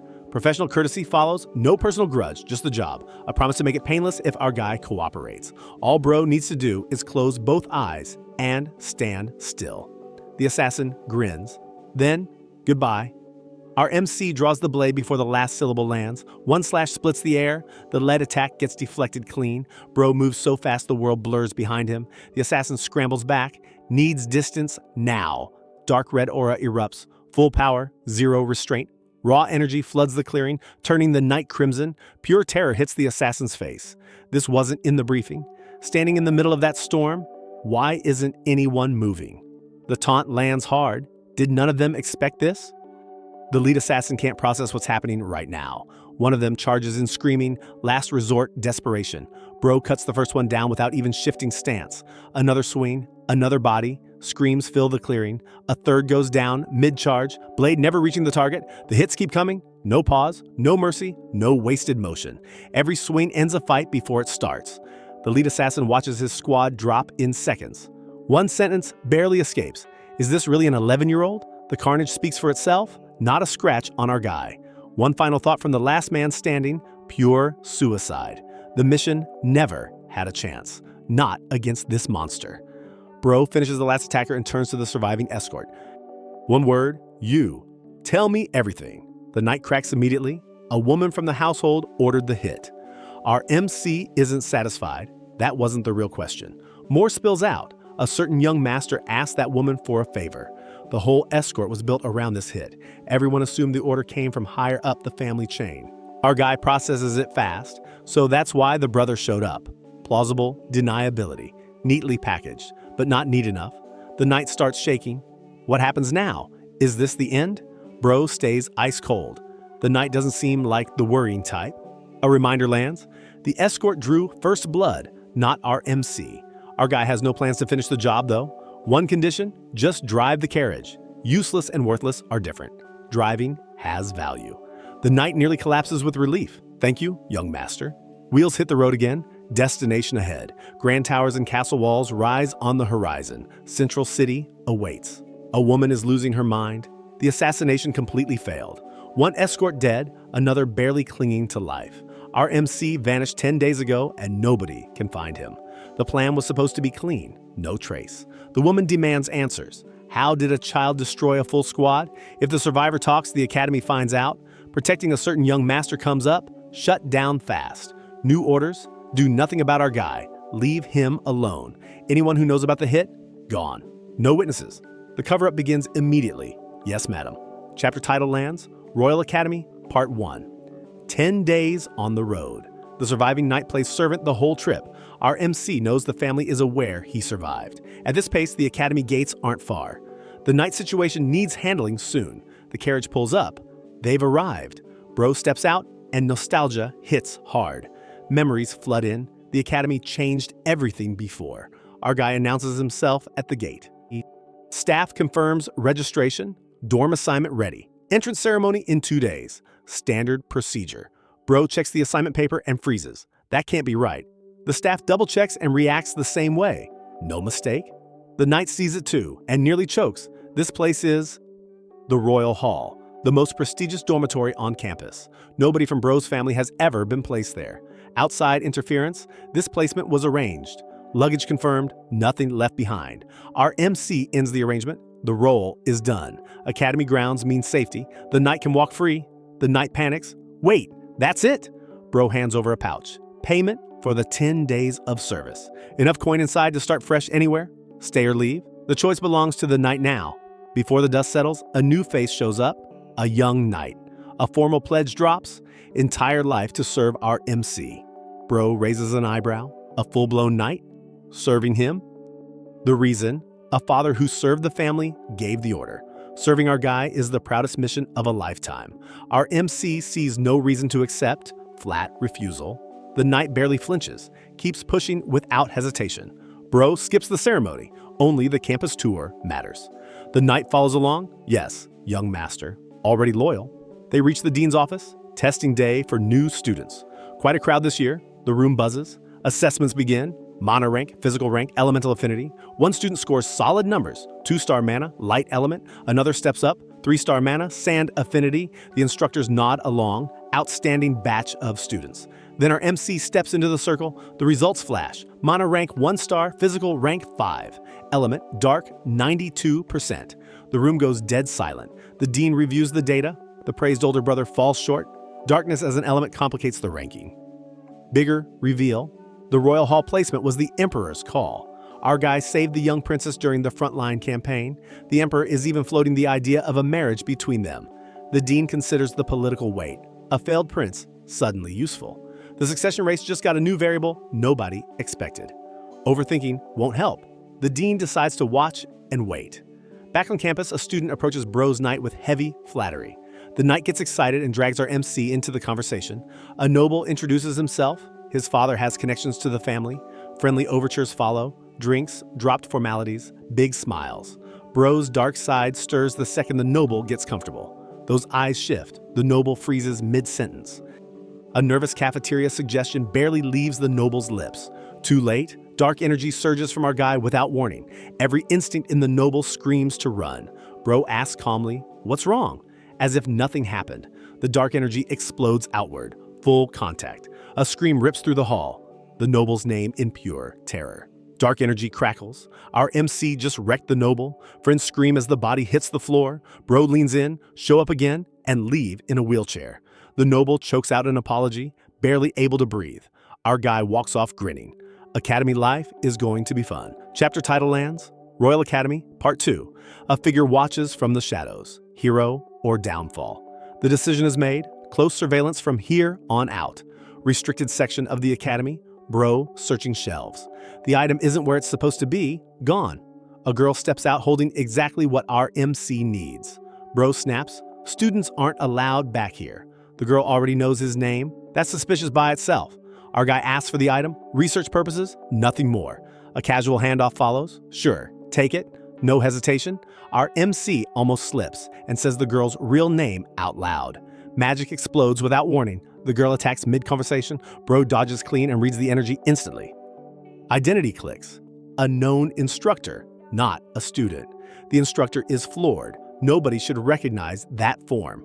Our guy remembers everything from the past life. Ordinary was the cover. Counseling begins, growth and potential on the table. Raised by a hostile older brother, expectations sit at 0. Bro waves it off. Sounded like a bad joke. The instructor shifts gears, genuine interest now. Near max dark element is unheard of on campus. Most dismiss darkness as useless. Not this one. Growth potential in that element? Infinite. The words hang in the air. Our MC files that comment away. Maybe this person is useful. The innocent face is a front. Bro sees through it in seconds. Behind the role sits an assassin, master of a shadow group. No agent from the group has come to greet our guy yet. That's unusual. The instructor leads Bro to a private lab. Talk there. Our MC recognizes the space immediately. Hasn't changed a bit. Tea gets placed on the table. Bro picks up the cup. One sniff tells the whole story. Poison in the drink. Jaw drops. The scent is undetectable to normal noses. Our guy rattles off every variant without blinking. Trained against all of them since childhood. Nothing works. A taunt follows. Bring stronger stuff next time. Composure cracks for the first time. That reply wasn't expected. Silence. Then a calm reset. Time to talk for real. The first question cuts deep. How does our MC know her real identity? Follow up. The specific book in the library, the exact shelf location. Bro knew too much for a random new student. The instructor asks directly, is our guy part of the assassin organization? A laugh follows. All that confidence from one test result? Darker turn. Nobles are dying across the region. Our MC asks about a purification project, catches the instructor off guard. No recognition. Bro clarifies. The assassinations. The instructor's tone drops. Careful with those words. Bro fires back cool, threatening a student now. Tension snaps. The instructor launches a full attack. Blades clash, shelves crashing in every direction. Our MC matches the speed blow for blow. No advantage either way. The instructor pushes harder. Identity was masked perfectly. A member outside her knowledge can't exist. A hallmaster knows every single name on the roster. Our guy isn't leaving this room. Stakes just doubled. Bro reaches for a specific weapon. No choice left. A dagger slides free from the sheath. The air changes instantly. The instructor freezes mid-swing, eyes locked on the blade. Recognition hits instantly. That weapon has a name. The demonic sword, one of the rarest artifacts alive. Not stolen, not sold, legitimately held. The proof is overwhelming. Our MC asks one more time. Believe me now? The fight dies on the spot. Weapons lower. Bro drops the real bomb. The organization is hunting for a successor right now. Barely a word forms. How does this kid know that? Our guy stands tall. The person they've been searching for is right here. One final demand leaves no room for debate. Take me to the leader. A dark street on the edge of town. Bro found the hidden base. Guards react instantly. Blades flash in the narrow alley. Our MC cuts through the first wave clean. The instructor trails behind, commenting on the choice of location. Our guy confirms. This is exactly where he wanted to be.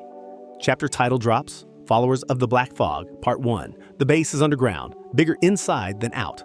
Way more fortified than the exterior suggests. Defenders rush in, blades from every angle. Bro reads the attacks before they land. A counterattack connects. Our MC barely flinches. Steel clashes in rapid succession, neither side giving ground. Dark energy meets blade energy, walls shake. One of the defenders gets pushed back hard, dagger deflected clean. Disbelief fills the room. A child doing this? A special formation activates. Intensity spikes. Death Horn formation, a fight ender in one move. Impact rips through the corridor, dust everywhere. Our guy is still standing when the air clears. Bro fires back. Secret assassin technique, full expansion. The defender can't believe it. That move belongs to the highest ranks. Bloodthirst wave erupts, red energy flooding the space. Exclusive to assassins, turns aura into physical force. Bodies hit the ground, overwhelmed in seconds. The downed fighters won't be moving for a while. Full stamina behind one attack. The remaining defenders freeze in place. A question floats through the room.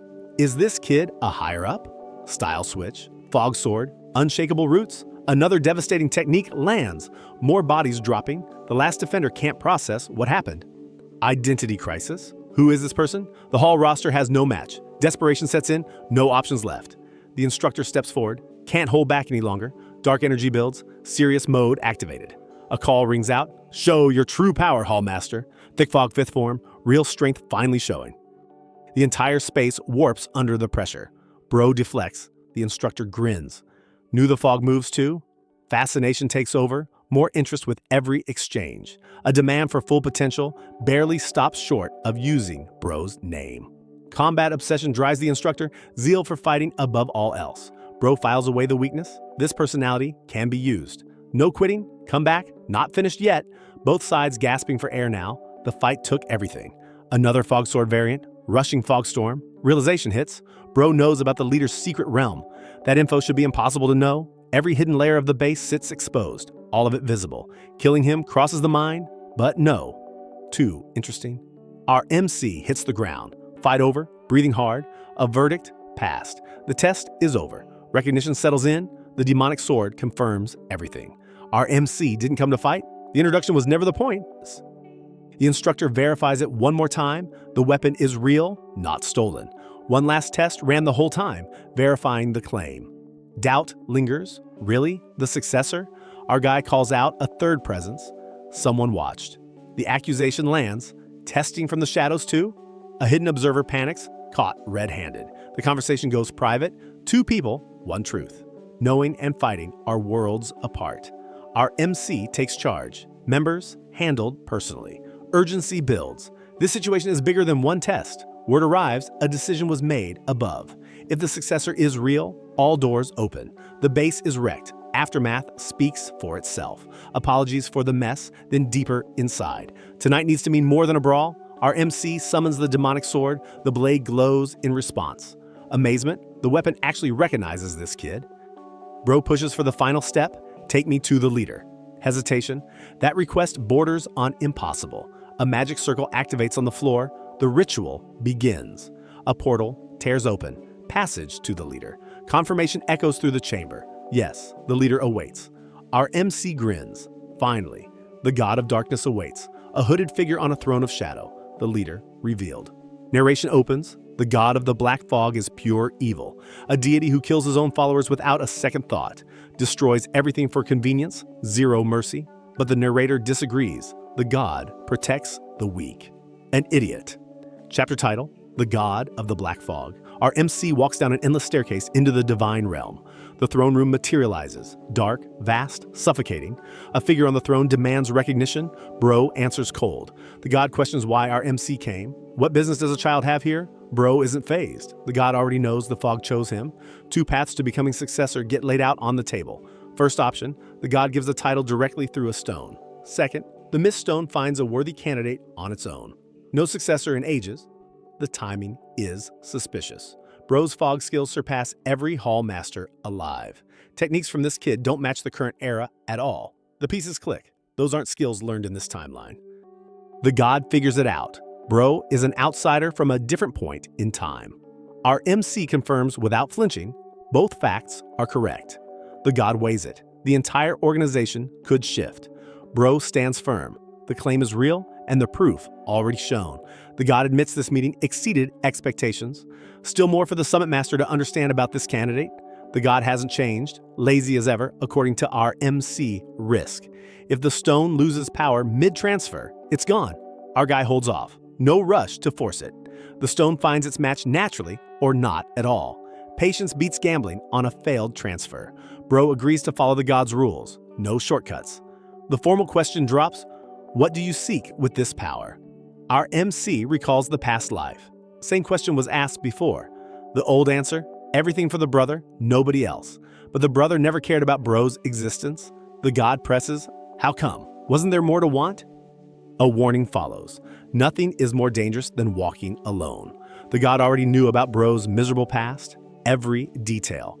Time for the new answer, completely different from the old one. Our MC locks eyes with the god. The power is for self-serving purposes. Just for me, nobody else gets a say, right and wrong, not his call to make. The god's aura spikes, threatening to kill on the spot. Bro doesn't move an inch. Consequences are irrelevant. No orders followed, no masters obeyed. That's the path going forward. The god considers the answer. This kid came a long way. Acceptance, the answer holds up. No more questions. The god's tone shifts. Doesn't really matter as long as the will is genuine. The succession ceremony kicks off. Energy everywhere. Chaos. Nobody can believe a successor appeared. The ritual is wild, uncontrolled, raw. Our MC stands at the center of the energy storm, absorbing everything. The god attempts to maintain order, but the power surge is massive. The energy signature is beyond anything on record. Magic circles activate. The realm cracks under the pressure. Pink and red energy floods the space. The transformation completes. Bro emerges changed. New rule, new motto. Succession confirmed. Divine power used directly. The instructor reacts in horror. What just happened? Our MC mentions a life seal was taken, casual about it. Nobody expected this level of authority from a kid. Even the god comments, like parent, like child. Next morning, the student dorm.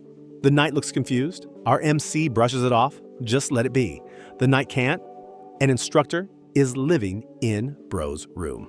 Following our guy everywhere, no boundaries at all. Bro claims the relationship is perfectly normal. The knight nearly loses it. Nobody thinks this is normal.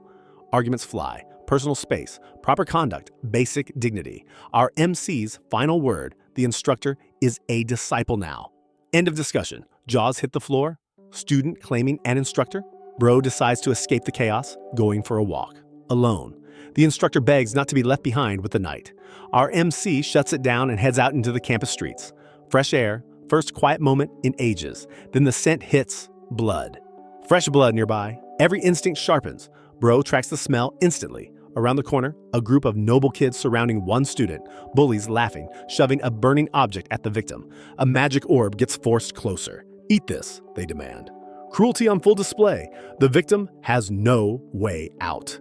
Another bully chimes in, brought a handmade snack. How generous. The victim screams in pain, burns forming on the skin. The group taunts harder. Eat it or face worse. A friend apparently brought this gift. How thoughtful. The abuse peaks. Nobody stepping in. Until our MC's voice cuts through the noise. Stop. Bro confronts the group, treating a fellow student like this. The lead bully puffs up, eldest son of a duke household. The victim stands, the empire's princess, the girl from the front lines. Our MC steps between the bullies and the victim. Full stop. Bro calls them out, torturing a student. Some noble. The lead bully puffs up with his duke household title. The victim stands and drops a bomb. Princess of the Empire. The bully laughs. Just the fifth princess. Bottom rung. Our guy greets the princess properly, unlike these clowns. The bully demands an explanation for the situation. Pressure lands on the princess. Tell him we weren't bullying you. The princess breaks under it, covers for her tormentors completely, claims it was just playing, begs our MC to leave. Bro's patience hits a wall, doesn't buy a single word. The decision is instant, taking the princess out of here. The bully grabs our guy's arm. Displeased is an understatement. A threat follows. Let go before this gets ugly. The confrontation escalates, neither side backing down. Someone intervenes. What's the meaning of this commotion? A command to release? The bully's grip loosens just enough. Our MC locks eyes with the bully. Recognition hits the crowd. The name lands. Panic spreads across every face in the group. The title attached to that name makes the bully go pale. Chapter title drops. Continent's best swordsman. Scene shifts to a foreign kingdom. Two fighters locked in intense combat. Blades meeting at full speed. Sparks flying with every clash. The fight wrecks the training ground around them. Narration introduces the continent's strongest sword wielder, a woman. Originally from the Empire, changed nationality after the Academy. Entered a foreign household and never looked back. Combat proves the title. Devastating skill. One fighter catches a blow that should have been impossible to read. Our MC narrates, the Empire once ordered this woman dead. The assassination mission was his to carry out in the past life. The target fights without mana, pure technique, nothing else. Mastering sword arts without magic, unheard of. Unheard. Our guys approach back then, can't sneak up on talent like that. The only option was to match her blade for blade.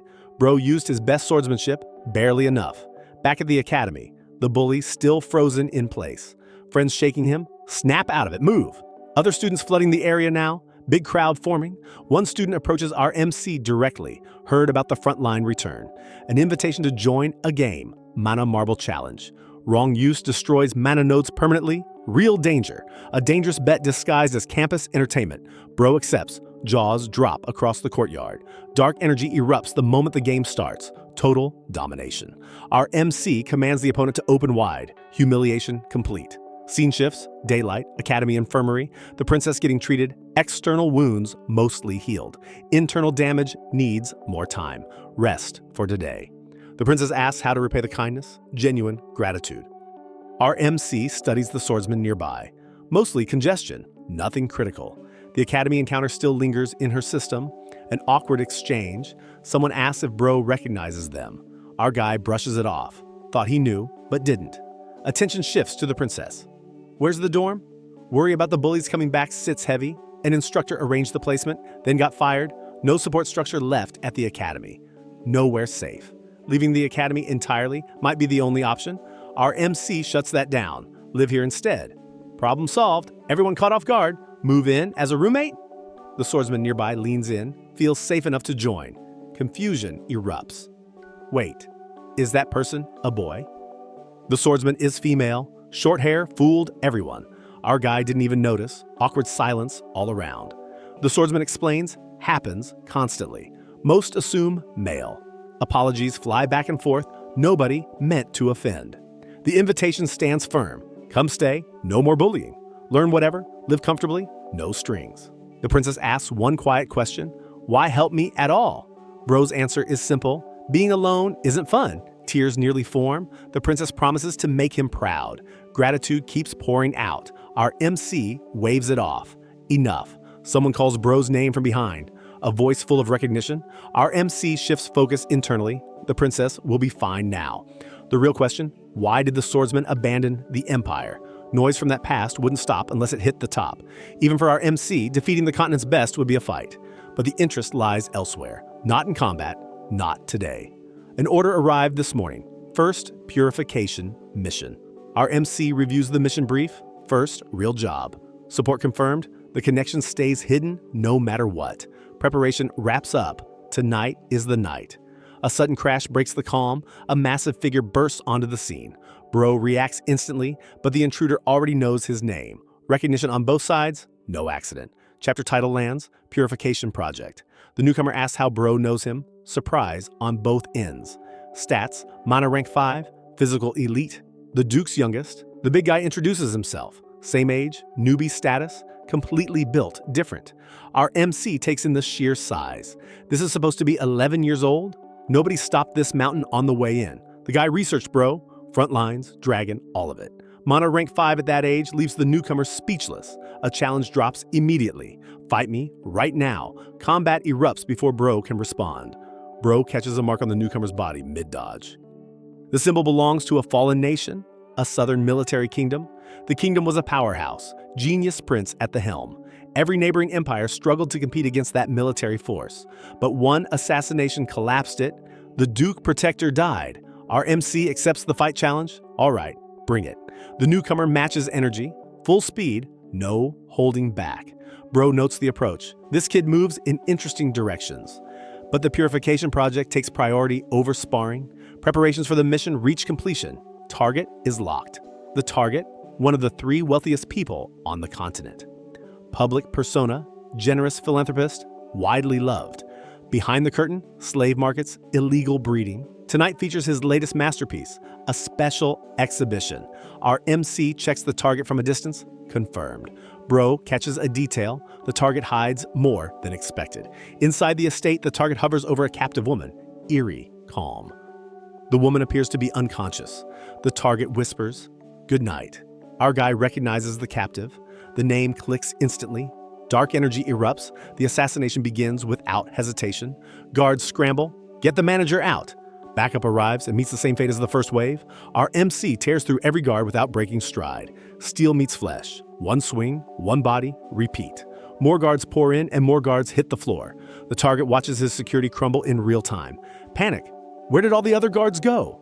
Bro answers cold. Already sent them ahead. The target is next. Money hits the table. Every coin, every asset. Name the price. Our MC doesn't slow down. The offer means nothing. The target barely has time to scream before the final blow lands. Thick fog, 9th form. The assassination technique seals the job. Mission target down. The kill is confirmed clean. Every crime gets listed. Slave trade, breeding, all of it. One chance at repentance was offered. The target chose money instead. The target justifies it. Just the system's dark side. No remorse detected. Exactly as our MC expected. The estate falls silent. Mission complete. Responders arrive at the damaged mansion. Commotion everywhere. Inside, they find the captive woman, barely breathing, clutching an object. The object catches every eye in the room. A dragon egg. Massive and glowing. Impossible to mistake. Questions fly. Where did this come from? The mansion damage gets assessed while the egg gets secured. The woman whispers a name, barely alive. Identity confirmed. Back at the academy, the egg becomes the center of attention. Our MC explains dragon biology. Big hunks of elemental mana. Even with matching mana, hatching isn't guaranteed. Eggs separated from the mother, just expensive decorations. Nobody should expect this rock to come alive. Bro tells everyone to relax. It won't hatch, guaranteed. The reassurance holds for exactly 3 seconds. A crack splits the surface of the egg, visible, loud, undeniable. Another crack follows, energy leaking through the shell. Our MC stares. That wasn't supposed to happen. Cracks multiply. The egg pulses with raw power. Light and energy explode outward. The hatching is real. Bro's face says everything. Stunned silence. Nothing more. The egg cracks wide open with blinding light flooding the cave. A tiny figure stumbles out of the shell on wobbly legs. Pure shock hits the night. That is no dragon. Our guy freezes at what just crawled out of that egg. Small girl with dragon horns and scaled skin stands right there. Draconic human. The rarest hybrid in existence just hatched. Wide dragon eyes look up and one word comes out. Papa. Chapter title drops. Draconic human confirmed. Tension floods the cave in an instant. This kind of hybrid attracts every major power on the continent. Gods and elder dragons would tear nations apart for one. Our MC was dead wrong about the egg never hatching. Reality turned out far worse than a regular dragon waking up. Every faction with strength would send hunters once word spreads. Dragons alone would flatten cities tracking this girl down. Divine powers would label the hybrid an abomination worth erasing. The gaze falls on the child as the worst option surfaces.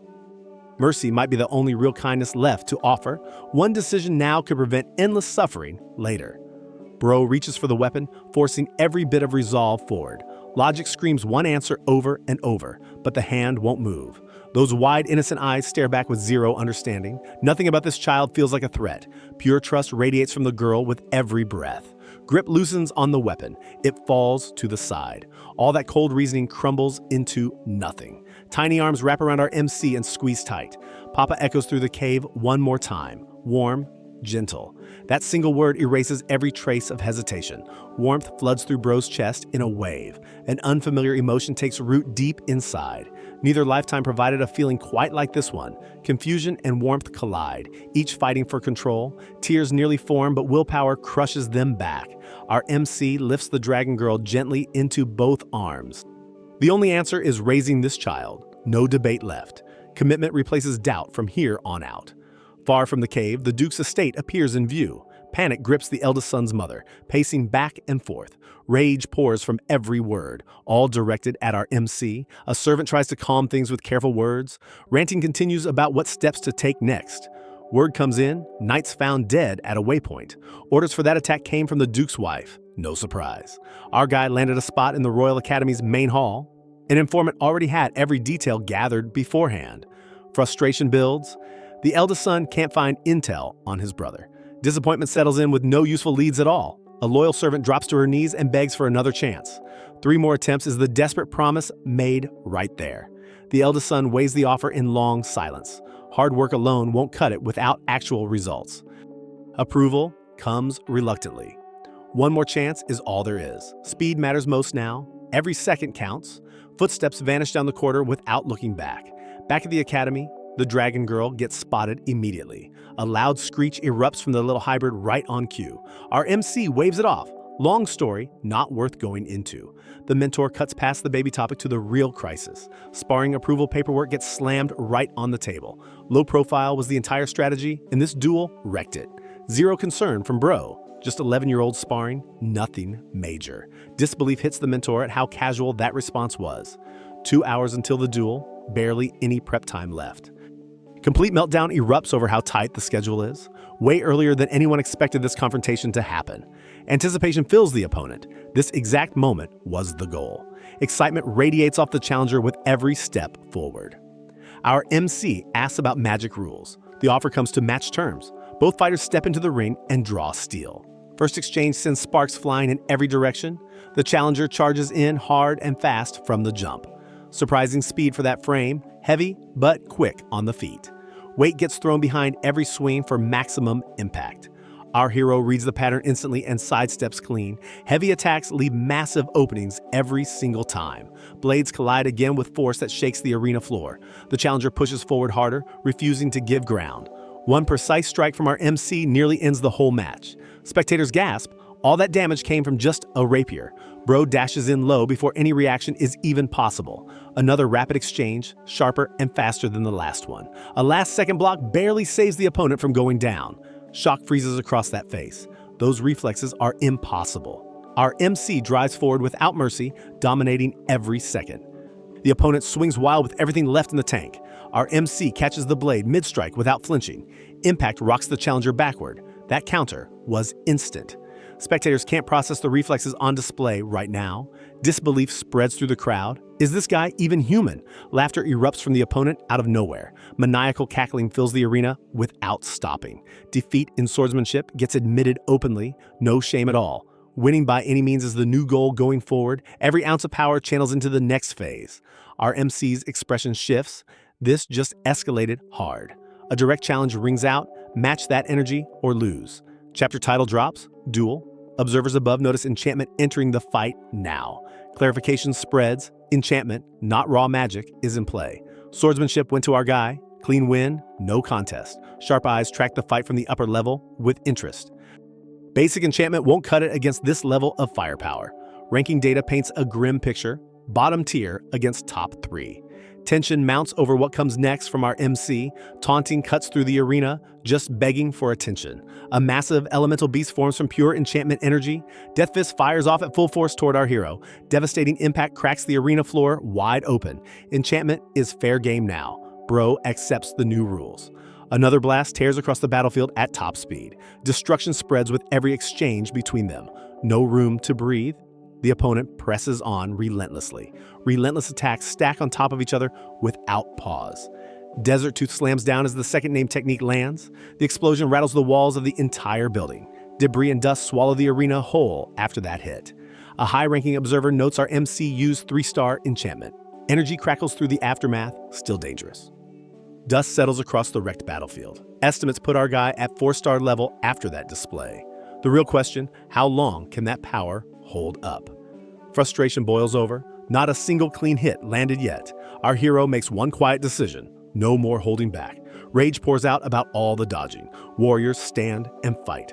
Bro fires back calm. Both fighters are kids. Insult fails. Composure shatters and the opponent charges in blind with fury. Sandstorm launches, a full 4-star spell aimed at our MC. One calm exhale, no panic. just focus. Spectators catch the problem. That spell exceeds the reported rank. Confidence radiates from the challenger. Dodging is impossible now. Quiet acceptance from our MC. Challenge taken head on. Energy shifts across the arena as Bro prepares to answer. Word reaches outside. The duel results are already spreading. Surprise hits. Nobody expected things to move that fast. A servant calls out to the princess for the evening meal. Shock freezes the servant's face at what comes into view. The dragon girl shot up in size, looking 6 years old now. Pulses of energy from inside the arena pull attention back. Cracks spread across the barrier. Both fighters push past the limit. Instructors struggle to hold. 2 students pack this much power. An urgent demand goes out to stop the duel immediately. One firm word cuts through all the panic. Wait. Observation takes priority. A shift is happening mid-fight. Void Sphere activates. Our MC unleashes a secret technique. Recognition flashes across one face. That move is extremely dangerous. Force from the sphere rips the arena apart. Demands for answers hit instantly. That power was reckless. Blinding explosion erupts across the full length of the field. Our MC stands center stage. Purple energy around one fist. The opponent's spell vanished, erased completely in 1 second. Confusion spreads among the instructors. Nobody taught that move. Not a single person in the academy recognizes the magic used. Curiosity overtakes shock. One observer wants to know our MC personally. Dust clears across the destroyed battlefield in heavy silence. Defeat gets admitted fully. Swordsmanship and magic both lost. Respect mixes with frustration on the fallen challenger's face. Guilt flickers across Bro's expression. Maybe that was too much. The crowd erupts in cheers, shaking the entire arena. An instructor rushes in, fired up to train our MC directly. A rematch request follows. Next time the result will differ. Our hero declines the handshake and walks off without a word. Thoughts race? The dragon girl's growth is way too fast. Estimated age jumped to 6 in barely any time at all. The dragon girl greets our MC at the door with a loud papa. Even a real dragon wouldn't develop at this unnatural rate. Growth hasn't slowed down one bit since the day of hatching. Hiding this child gets harder with every passing day now. Discovery would bring the worst kind of attention possible. Abandonment isn't possible. The promise holds no matter what. A dark figure emerges with fury. Going wild today was a huge mistake. Our guy's instructor is screaming about the draconic human at the academy.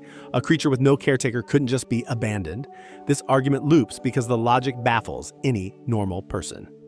Chapter 24 opens mid-fight, both sides making fair points. That dragon kid already outgrew any possible disguise. Our MC won't quit on a living being, no matter the risk.